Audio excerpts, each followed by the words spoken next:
Hello again and welcome back to Illegally Cited. This is Jesse and I am back for another hardware review, and this time we are going to be taking a look at the Steam Deck. Yes, I finally got my hands on one of these. I did pre-order it early on. They had orders that were backed up for quite a while. Originally I was in, I think, Q3, and I got mine in probably, was it late July? I can't even remember, but I've had it now for about a month and I've been meaning to record a video for it.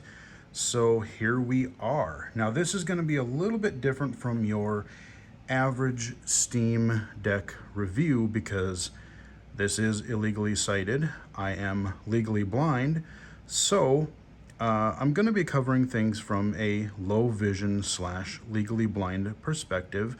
There are things that I'm not going to be able to show you necessarily as well, if at all, just because of the lack of accessibility, and that's partly why I want to do this video. There's a lot here that I really love. There's a lot here that I like, and it's because of a lot of these things that I like that I'm just, in a way, so disappointed that after so many years, I mean, what did I think I saw on Twitter just recently that Steam is now 19 years old. Good Lord. But the fact that they really haven't considered anything for accessibility, whether it's Steam for the PC app, whether it's the Steam iOS or Android apps, or now there's Steam Deck, and especially now that we have Steam Deck and Steam OS as a platform, if that's going to be a much more bigger part of their whole scheme of things, we definitely need to talk accessibility. So let's chat about the Steam Deck. What do you get? The nice thing is there are a few different versions of it. You can get basically there's a couple different differences. You get, on the smaller models, you get a lesser amount of storage. You get a little bit lower quality screen. I got the 512 gig version because I figure, I'm probably going to use this thing fairly often, and I wanted the better screen and, of course, the more storage. The other thing with the storage is the 512 gig version actually comes with a little bit faster storage, from what I understand. And so, like, I haven't noticed really any problems on that front. But on all models, you do also support micro SD expansion storage on the bottom of the Steam Deck itself. So you do have that as an option as well. In the box, and you also, if you get any of the versions, you do get a case, although from what I've heard, the lower two models of the Steam Deck comes with a little bit of a different case, maybe not quite as nice, maybe not quite as premium, but it is still a decent case. Again, I'm quite happy with the case that the 512 gig model comes with. That's what we're looking at right here. When you open the box, you also get this. Let me make sure I'm gonna put it right side up. Actually, that's really yeah, so you do get this little kind of a quick start guide, cheat sheet sort of a thing to get you started. And you get, of course, your cables and cables and AC adapter, that kind of a thing. When it comes in the box, it comes in this case, and the first thing that I actually really had to figure out, they put this kind of a zip tie type of thing, so like the two zippers on it were shut together or close together, and they were zip tied together. It was a kind of a pain to get that thing apart. It was packed securely. I mean, you were not getting at that thing without some effort. So just trying to get that little sucker popped off was actually kind of interesting. But here we are. We have the Steam Deck. It is kind of a hard shell case, but it's got a soft finish to it. You've got the Steam Deck logo, or the Steam OS, whatever you want to call it. You got the little logo here. On the bottom of it, it's not really a pocket as much as it is like a kind of a band type thing, and you can open it, you can kind of pull it up, and it's basically a place where you can put the AC adapter, so you can always travel with power cords. And you're gonna want to do that because you know, this is the Steam Deck. You know, people compare it to the Nintendo Switch, which I can definitely understand, and I even do that myself sometimes. But this is a full-blown Linux-based gaming PC. You know, maybe not the highest end specs you're gonna find, but it can run a lot. Let's open this bad boy up, and you have the Steam Deck. Here we go. You also get a nice little cleaning cloth, or a little screen cleaning cloth there, if you want to use that. So I'm going to set this off to the side. Let's explore the Steam Deck. So on first glance, yeah, you can definitely see where the Nintendo Switch comparisons are made. But there's a lot more to this thing. The first thing that you're going to notice, this thing is actually kind of big. He's a beefy little boy, you know, he's pretty big. He's definitely got some weight to it. You know, the Steam Deck, it feels really sturdy. Everything really seems well built. All the buttons feel good. So what you have is you have a 7-inch screen. Unfortunately, it is an LCD screen. I was really hoping, especially having played a lot of the Nintendo Switch OLED, I was really hoping that this would be an OLED version. And you know, within the next year or two, you know, Valve is going to come out with an OLED version, and then I'm going to be super jealous. But you have this nice 7-inch screen, and it's still a really nice screen. It's still really good. So no knocking on the screen, really. It's actually a quite good screen. And it is a touch screen, which comes in handy. You have your dual analog sticks, just like you would have on any controller or any handheld like this. You have a D-pad, and the D-pad actually feels pretty good. You know, I've played a lot of 2D games on it, and it feels all right. The one thing I will say is it, like, when I'm, you know, a lot of games you're going to the right, and the D-pad is like, it's really close to the left analog stick. So I find, like, if I'm going, you know, let's say doing a fighting game, or if I'm, you know, going back and forth, and, you know, it feels like it's a little close, just right up close to that left analog stick. So that can be kind of annoying, because I'll just jam my thumb on the outer part of the left analog stick holder there. But you have your D-pad and left analog stick on the left. On the right-hand side, you got your right analog stick. You got your 4 face buttons, and those feel pretty good too. They're a decent size. They feel kind of clicky. They're not bad. Then you have 2 touch pads, not one, but 2, one on either side. And these are used for different things depending on the game, depending on what part of the interface you're in. Like, I've used the right one to scroll up and down sometimes. There are times where you use, like, the mouse. You use them as a mouse pointer. I haven't done that a whole lot, simply because I haven't really been able to see some of the interfaces, and we'll get into that when we talk more about the accessibility. Down below that, you've got a button down here on the left and a button down here on the right. Now, the most time I use, so you got your kind of your Steam button over here, and this one, like, you pull up a menu and things like that. The one on the right is your quick menu. So when you're in a game, the cool thing is, instead of having to, like, go and adjust something in a game or whatever, or if you want to adjust something like on a system level but on a per game basis, you can, like, adjust your brightness. You can adjust, like, how much how it handles things on the screen, like you can, max frame rate. There's just a lot of like quick things that you can do to maybe hopefully try to optimize the battery, or just, quick things that your average gamer would want to tweak. You got your speakers down below on either side. And then on the top, you have your bumper and your triggers, left and right bumper and triggers. And they feel pretty good. I actually like the triggers. The bumpers are not too bad either.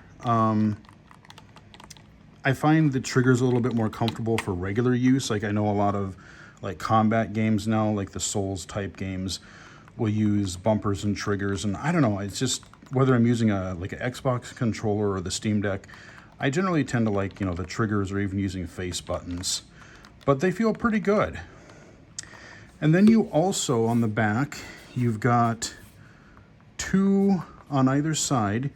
You've got these little kind of back buttons, and these can be custom configured to whatever you want them to be. I have not really, like some games just work with them. Some already have some pre-configured control schemes where they will just already do a function. But you can configure them. So maybe if there's a control type you find not, by default it's not that comfortable, you can map a couple of those controls to those back buttons. And when you hit them, most people, you think you kind of hit them on the side here, and you can, but you got to have more force to it. Actually, if you push down, like on this part here, it's a little bit easier. So if you kind of get used to when you're holding it, you push down into the back of the system instead of kind of pulling, toward either side.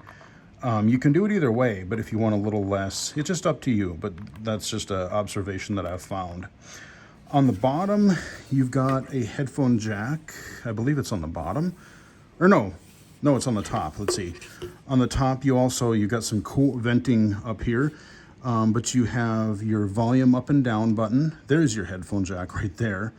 So you got your headphone jack. You got a vent for cooling. Got your USB-C for charging and connectivity. And then you have your power/lock button. On the bottom, you have your micro SD card slot right down there. Part of me almost wishes there was a cover on it, just in case it accidentally got popped out somehow. But, it is what it is. And that's really all you've got. That is the hardware of the Steam Deck. Let's turn it on. And boom, we've got Steam Deck. I was just playing the Cowabunga collection, which actually plays great on here, by the way, from what I have played so far. And their Steam OS, they've kind of taken almost like a Nintendo Switch style approach to the interface. And I actually really like the interface overall. Oh, wait a minute. I've been playing too much Switch. I've been playing too much Switch, where like the A and B buttons are flipped. So A is always over on the right-hand side for Nintendo. And then I forgot, oh yeah, A is over here. But you got your recent games up here. And it remembers, not just the games that you play on the Steam Deck. If I go back and forth from my PC to playing on the Steam Deck, I'll see games that I play on my computer here, and vice versa. If I play something on the Steam Deck, I will see those games appear in my recents in my library on my computer. But you can browse the games. You can actually look at your library. You can view games that are specifically optimized for your Steam Deck. You have a search up that white part right up at the top there. Let me get closer here. That white part there. I can, and what's nice is, especially for low vision, if I can't see necessarily where like the highlight or the cursor is, like, oh, I want to do a search. So I'm going to tap here. And now I have the keyboard. There's a nice black keyboard, and I can, let's just back up all the way. I was going to try to see if I could install, let me see if I can find it here. Well, it's a little hard to do this on camera. I'm using my tripod here. But I was going to add Road Redemption. I saw a tweet that that's working well on the Steam Deck. And yeah, Road Redemption would be a great game to play on this. But, you know, there's your on-screen keyboard. I like the fact that the highlight is white. You've got a black or a dark background on the keyboard. When I'm playing it normally, that isn't too bad to see. Now, again, I can hit the right button up here, and there's like brightness sliders, there's like all kinds of other settings here. Again, I can't read them all to you because I'm looking through my phone and I'm looking, you know, to the Steam Deck here. I'd have to, you know, get a little bit closer to be able to read those. And what I have also done is I have also used my phone, unfortunately, as a CCTV to read some pop-ups and do initial setup and all of that stuff, because the text, it's not terrible, but again, if you're legally blind, if you're low vision, you know, I can't read small print very well. So, I mean, like, if you look at the interface, I mean, look at how, like, it's nice and clean. The contrast is good. You know, it's nice and linear. There's not stuff cluttered everywhere. Even the store, like, looking around on the store. No, back up. There we go. You know, you go to our recent there, I can see the logos and everything, but if I go down, it's all box art, so you really don't have the text under, you know, like I like sometimes where they have the box art or whatever, and then they'll have the actual text of the title underneath. I kind of like that, just so you, because some of the box art, the words are in such stylistic font that even if they're big, the text can be hard to read. That can be difficult. So, you know, but the interface itself is actually quite good. You know, you just got a bunch of rows, a bunch of columns.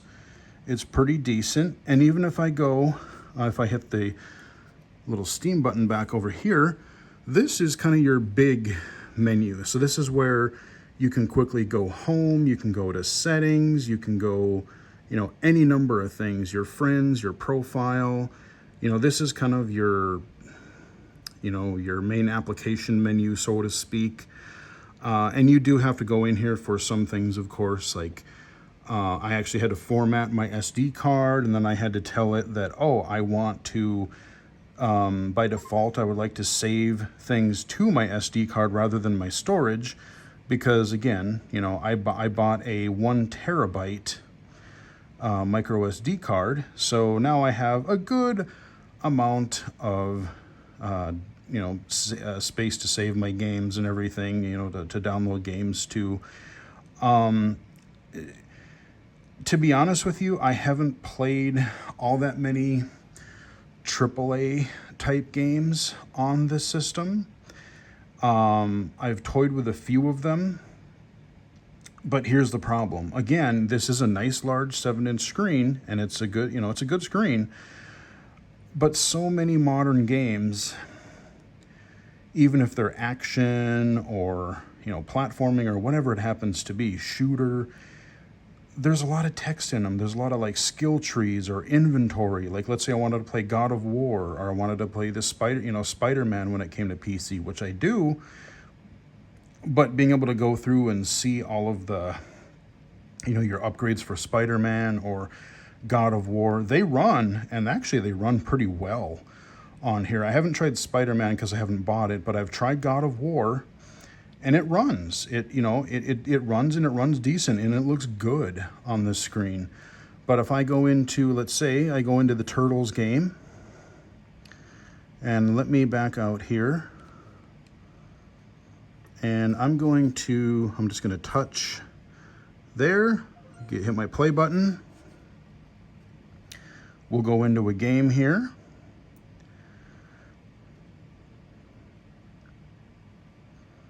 Konami.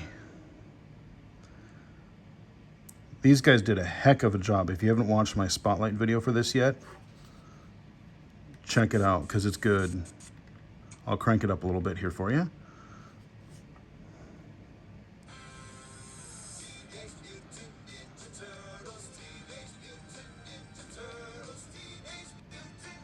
You see that little chop there? That does happen every once in a while. Like after you start a game, it does seem to, like, sometimes you'll get like a little, get a little glitch or a little hiccup. But once you let it sit for a second or two, you let it sit for a few seconds, you're fine. So I could just, go into one of these games and sure, why not? Here we got our arcade game. All right, and then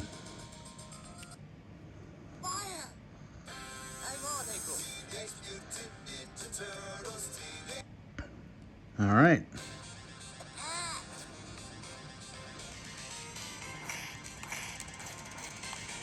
Here we go, we're playing Turtles. Get off of me.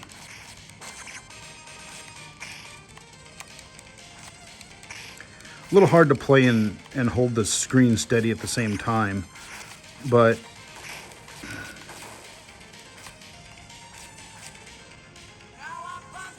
I can, let's see, I can go there, I can quit. Oops. Oh, I'm getting, mixed up between. Now what you can do is, you have a couple different ways of quitting an app. You can, if your game has a menu to quit, you can quit. Otherwise, I can just hit the button up here. I can go home, and then if I go in here again, I can get a little option here. There's a little X, and there we go. We've quit the app.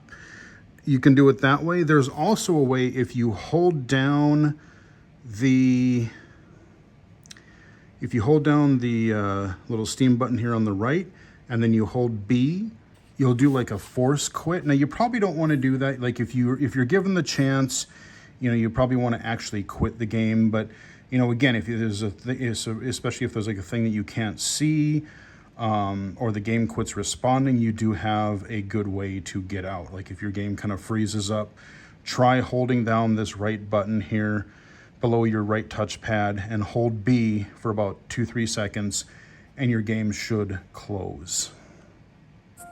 I mean, that is kind of the interface.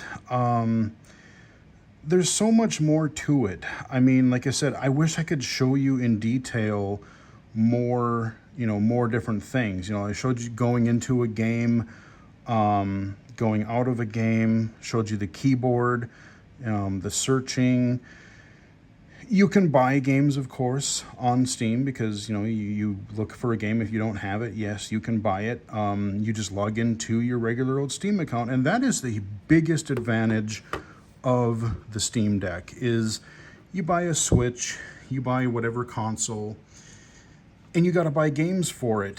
Well, the Steam Deck, if you have played anything on Steam in the last almost 20 years, you've amassed at least some bit of a library.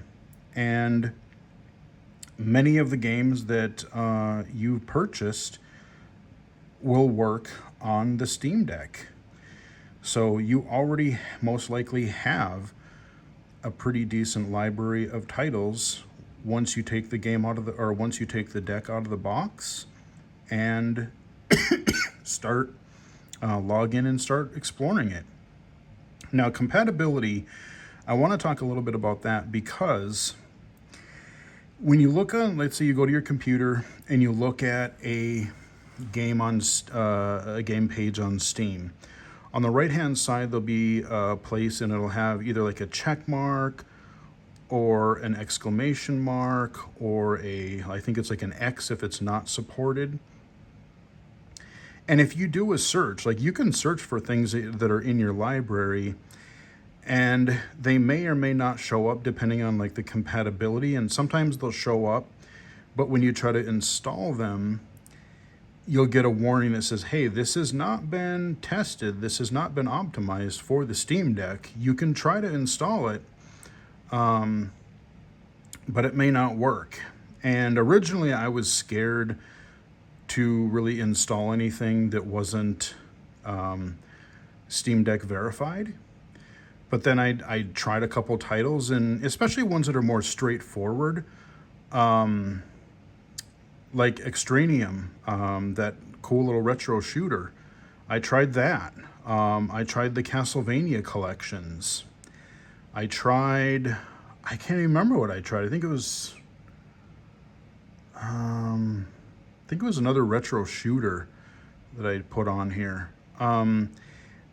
And the funny thing is most of them, they work great. You know, of course, there are going to be some where like maybe they'll change the resolution when you enter a game. I know that happens on PC sometimes. But like there'll be things where like, either the graphics might be all messed up, or it won't respond, or they may not have a control, full controller support, because you're just using basically an Xbox style controller set up here on your Steam Deck for the most part. So for games like that, it should pretty much just work. And if they don't, you can always go in and try to reconfigure. Like when I was in Extranium, I forget what buttons, there was something that was switched. I think it wanted me to like shoot with my left trigger and like do something else with the right trigger. It was something really bizarre. Like I could have gotten used to it over time, but I'm like, no, that's just not right. So I literally went into the game options and I rebound the controller. Took me a minute or two to do, because again, I had to magnify it a little bit with my phone. But I changed the couple button layouts, and now I can play Extranium just fine on my Steam Deck. So, I mean, there's a lot of potential here. I mean, you can play pretty much most games that have come out. I mean, as far as graphic intensity, you can play things like God of War. You can play, I know people have run the Spider-Man game on it that just came out within the last month or so. So, are you going to run it on high necessarily? No, not always. Are you going to have to tone down some of the graphics? Yeah, for some games you might. But especially, again, for indie games, for 2D games, for a lot of these retro collections, but even like your mid-range games, a lot of those you still will be able to run on high, and they'll run with good performance. And the advantage is you'll have them in portable mode. So, you get all these games on PC. There's a lot of Steam sales. You'll get those types of things on, you already have them on Steam. You're going to have them on the Steam Deck. Valve is verifying more games all the time. So there's that. And again, like I said, you can try the games, and if you find that one doesn't work or you want to uninstall one, if I go into the Turtles again, if I wanted to, there's that little there's a little drop down next to the play button there. In that little pop-up menu, there's an uninstall button. So I've tried a couple games and like, no, I can't see well enough to play this on a portable mode. So I've taken a couple games off. Or, again, I don't have, God of War, or not God of War. Yeah, it was God of War. I don't have on here right now because it takes up a lot of space. And again, just being able to see some of that visually, had a little bit tougher time seeing it on the, with all the detail, and especially all of the text for all the upgrade screens and stuff. I just thought, no, if I'm going to do this, I'm going to wait until I get my upgraded PC and play it on there again.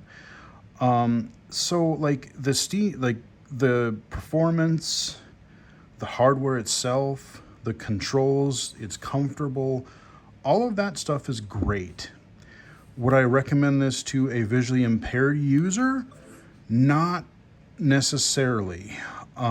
If you have some usable vision like I do, and you can see to play games visually, it depends on the kind of games that you want to play. Like if you play games that you're familiar with, or if you play games that, are mostly gameplay. There's not a lot of menus. There's not a lot of like skill trees and like user interface type things.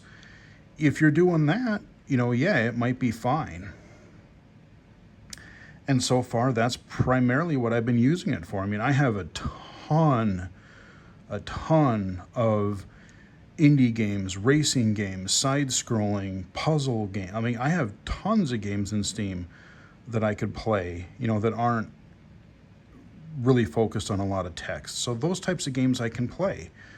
And I will play. I have played.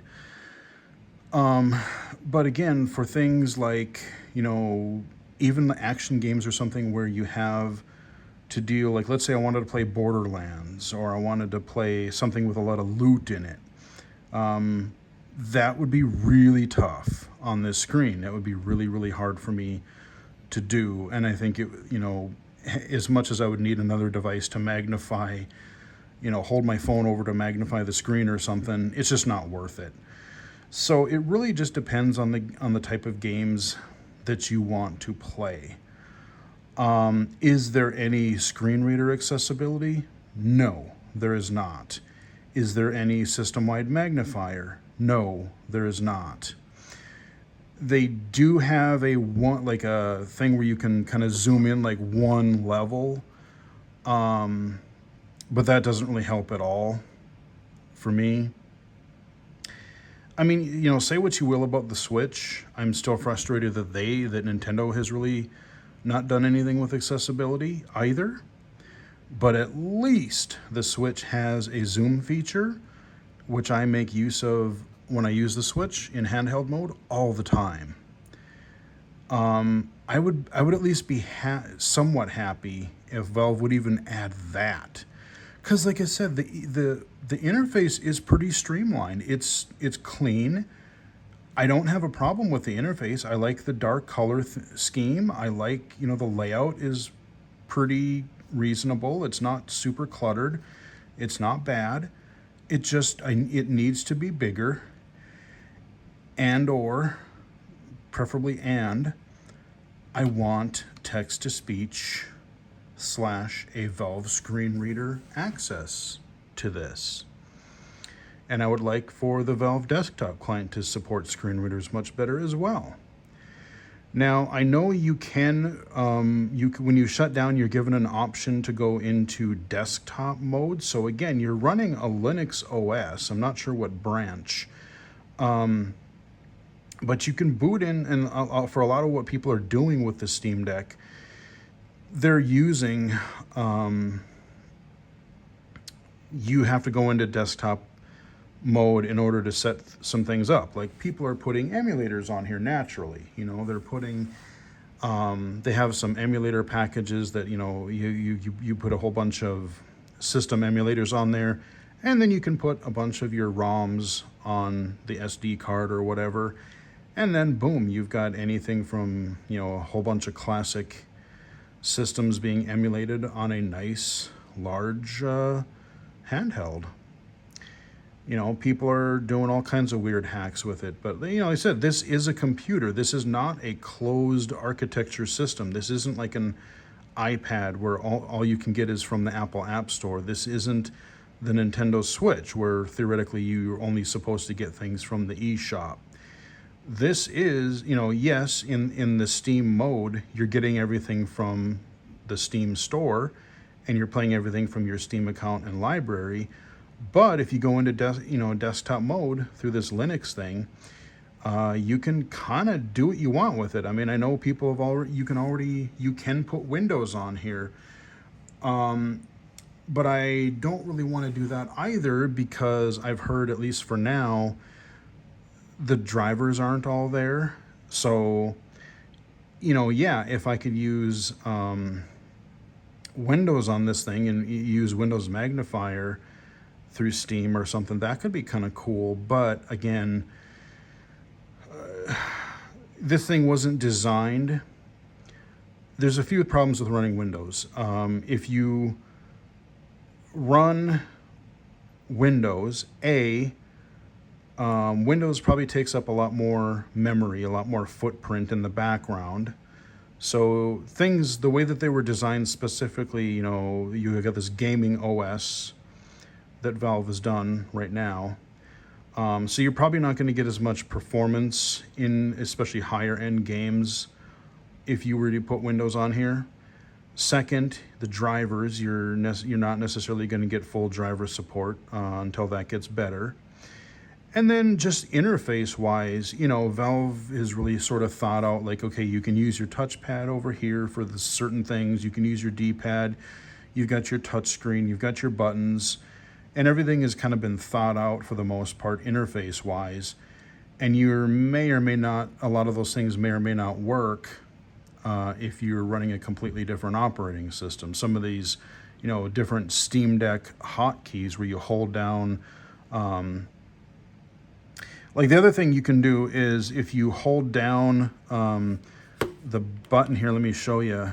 If I just hold down this right button here, it brings up a list of shortcuts, like hold the Steam button down and hit something else, you know, like the Steam button in B or Steam button in Y to bring up the keyboard. The only thing I wish is once I held this down, I have to keep it held down in order for this menu here to stay up, in order for it to keep appearing. The moment I let go, it's gone. I wish that once it appeared, it would, you know, I could let go and it would stay there, and then I could just hit the button again to make it go away. I wish it turned into a toggle, you know, because again, I can't read this text. Like I can see it's there, you know, you see the little shortcuts, you see the little description on the right-hand side. I can't read that. It's too small. It's clean. It's nicely organized. It's just too small for me. And so now I have to hold down that button, grab the phone with my other hand, and then try to use like a magnifier or something to, you know, see what those things say, or just go look up the shortcuts on the internet or something. So there's stuff like that. I mean, hardware and performance and features wise, for the most part, yeah, it's actually really solid. It's really good. It's just the, you know, from a low vision accessibility perspective, it's not there. I mean, I don't regret buying it because, you know, I'm a nerd, I'm an early adopter. I want to advocate for these types of things to become accessible. So I kind of feel like I have to get in and buy them and, you know, at least get access to them so I can, you know, accurately tell people, creators included, developers included, what does and doesn't work and what could be improved and things like that. So the other thing I do want to mention before I wrap up here is battery life. Now, like I said, this is a full-blown gaming PC kind of, you know, maybe it's not the most high-end gaming PC, but it's definitely more powerful than the Switch. And that's what the funny thing is, a lot of people are using this thing like a Switch Pro. It's like, well, Nintendo isn't giving us a Switch Pro. Some of the games that have been coming out multi-platform on the Switch are starting to run a little chunky, a little, you know, the frame rate is not great on some of these games. So it's like, well, if I can't play them there, I'll have my Steam Deck and I will play those same games on that and actually have a good frame rate. So a lot of people are doing that. Depending on the game that you're playing, like if you're playing, you know, like a really, let's say you're playing an old retro game that really doesn't take hardly any performance, you might get a few hours out of it. You might get 3 hours out of it, maybe 4 if you're really pushing it. If you're playing a highly demanding game though, you might be lucky to get an hour. You might be lucky to get an hour and a half. You know, and that's assuming you're at full charge to begin with. So if you plan on traveling a lot, or if you plan on being away from an outlet and you're doing some serious gaming time, you might want to get a really quality battery, portable battery pack, and then just, you know, plug it into your USB-C up here. And you want to get a beefy enough one because even I remember hooking this up to a powered USB powered USB hub that I have sitting by my bed, or that I have another one sitting by my couch, and I can plug it in and it will theoretically power it, but it won't charge and power it at the same time. I actually literally got a pop-up warning on the Steam Deck saying, yeah, just to let you know, the device that you plug the USB into, it is not powerful enough for you to charge and play at the same time. So if you do that, your battery is still going to drain. So it's like, oh, okay. So yeah, I mean, the power requirements for this thing are pretty beefy. I would just recommend, going and searching what battery packs work well with the Steam Deck. I know a lot of videos or a lot of websites have done articles on battery banks and things like that you can get. But yeah, I mean, I would say the main weakness, other than accessibility, your mainstream weakness of the Steam Deck is this thing kind of can be a battery hog. So you're going to want a battery pack if you plan on using this a lot away from an outlet. But a lot of times right now, anyway, I'm using this at home. I want to sit on the couch. I want to be comfortable. I don't necessarily want to sit at my PC or whatever. And I have access to my whole Steam library. So I think that's really, I know I didn't show a lot. I showed you the interface. I went into a game. But I wanted to show you the device. I wanted to show you a little bit of the interface. And I really wanted to talk about, as great as this thing is, as much as I love it, I just wanted to talk about the disappointment that I have that some companies just don't seem to think that accessibility is all that important. I'm looking at you, Nintendo, and I'm looking at you, Valve. And it's funny because both companies, Nintendo's like, look at the Wii. We're gaming for everyone. We want, kids and grandparents and everyone in between to play these things. Valve, we want our platform to be everywhere. People to play on our platform. Well, that's great, but you realize how many people have some sort of disability, and again, think about if you don't have a disability now, everybody gets old, if you live long enough, you're probably going to develop some sort of a disability over time. So if you want to continue to be gaming when you're 40, 50, 60 or older, you might think about it. If not for now, if you want to think about being selfish, hey, do it for yourself. Put accessibility in so you can play games later. So that is a review of the Steam Deck. It's a great piece of hardware. I really love it. I've got a ginormous Steam library, and I can play, like I said, I don't think there's been a game that I've tried so far that hasn't worked. There are games that I just flat out probably won't try just because I know the screen will be too small for me to play them, or I really will want a mouse for that type of thing. But everything that I've tried so far has worked quite well. So, if you don't have a vision impairment, or none of these other things really matter, like, this is a very solid handheld gaming device. If you are visually impaired, again, you'll have to weigh, like, how much of the interface do you think you can see? What type of games do you plan on playing on it? And how well do you think you'll be able to play those? Take all those things into account before considering you buy one of these devices, because they range anywhere between, $350, $400, all the way up to, I think mine was $650 for the, excuse me, for the 512 version. So, I mean, for what you get in here, even paying $650, there's a lot of hardware in here for $650. I mean, it's a pretty good deal. If you are totally blind, no. If you're totally blind, I cannot recommend this at all at this point. The Steam Deck, I would not waste your money on it because there is literally zero accessibility in here for you.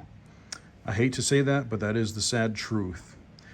But otherwise, solid device. I hope to God, Valve. I actually did write to Gabe. Remember I said I was going to in an earlier video? I have written to Gabe Newell, so I have not heard back from him.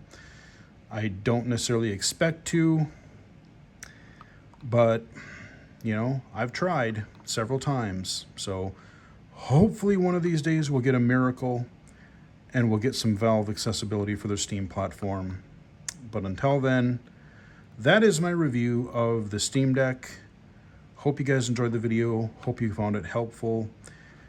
Give the video a like if you did. Follow me on Twitter at BGFH79, twitch.tv/illegally-cited, illegally-cited.com, and right here on YouTube. So until next time, I will chat with everyone again later.